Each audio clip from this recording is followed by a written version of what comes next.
Facebook Ramogi TV Kenya, mbui mar YouTube Ramogi TV Kenya, Xenat Ramogi TV KE. Mechigni, nyinga en George Bati. Ndek kalapapla moro matin olwar kendo muoch mach e gode ma Shabashe lolokwe e kaunti ma Samburu kendo weyo kawil abiriyo ma timo limbe owito ngimagi kanyo. Lipot ma owuok kuom Kenya Civil Aviation Authority oyango ni masirano notimore kar saa 3:13 mar okinyi e kinde ma kalapapla nowuok Loisaba ka ochomo Waso Nyiro.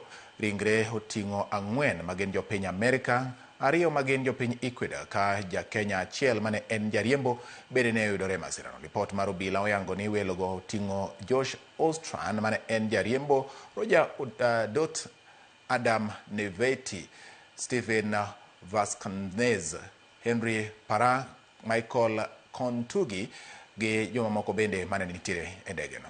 Of an airplane crash at the Ololokwe Hill in Oralata division. On board there were 7 souls.